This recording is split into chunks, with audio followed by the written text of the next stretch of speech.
আসসালামু আলাইকুম রহমতুল্লাহ। আগে প্রথমে ক্ষমা চাই নিতেছি সুন্নি ভাইদের কাছে, অত্যন্ত ভাষাগুলা খারাপ করার জন্য ক্ষমা চাই নিতেছি সুন্নি ভাইদের কাছে।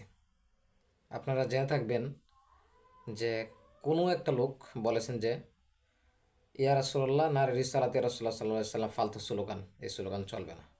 আমি একটা কথা বলতে চাই,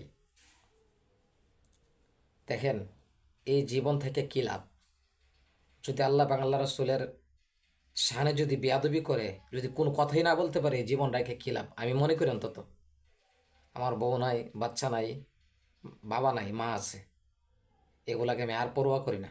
সত্য কথা যেটা আমি এখন মনে করতেছি, আখেরে যেমন আইসা পড়ছে খুব অতি নিকটে। দেখেন, স্বামী স্ত্রী কিন্তু মেলামেশা কিন্তু বৈধ। স্বামী স্ত্রী মেলামেশা বৈধ। কোন সময় অবৈধ হয়ে যায়? স্ত্রী যখন একটা সময় আসে মাসের মধ্যে, ওই সময়টার মধ্যে কি স্বামী স্ত্রী মেলামেশা কি অবৈধ হয়ে যায়। ওই সময় যদি স্বামী স্ত্রী যদি মেলামেশা করে, তাহলে যে সন্তানটা হয়, এই সন্তানটা কুসন্তান হয় না, সুসন্তান হয় না, এই সন্তানটা কুসন্তান হয়। বুঝছেন? যারা আল্লাহ রাসূল সাল্লাল্লাহু আলাইহি সাল্লামের স্লোগানে ফালতু স্লোগান বলবো, আমি মনে করি তারা কুসন্তান, সুসন্তান না।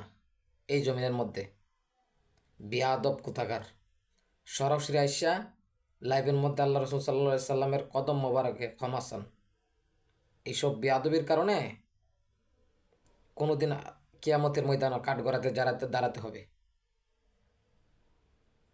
সর্বপ্রথম আমি কিন্তু ক্ষমা চেয়ে নিচ্ছি অন্তত সুন্নি ভাইদের কাছে, তাদের কাছে না। বিয়াদব কোথাকার।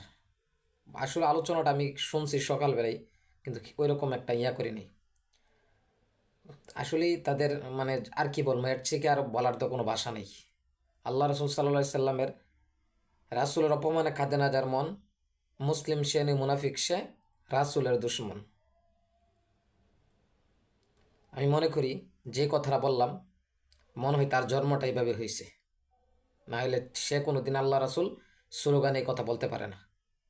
মামলা দিবেন দেন, মরে যাইতে রাসি। ভারতের জমিনে রগিরা রাসুল যে বই লেখছিল, ওই ব্যক্তিটা, যে ব্যক্তিটা প্রতিবাদ করছে তার মুখে দাড়ি নাই, আশিকে রাসুল ছিল। তাকে কি বলা হয়েছিল? কাঠগড়ার মধ্যে নিছিল পরে। সে বলতেছে, তাকে বলা হয়েছিল যে তুমি বলো, তুমি সজ্ঞানে বলো নাই। সে বলছে না, আমি জ্ঞানে বলছি, সৎ জ্ঞানে বলছি কথাটা।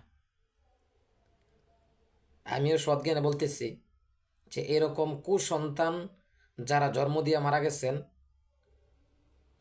তারা কবরের মধ্যে শান্তি নাই আমি মনে করি।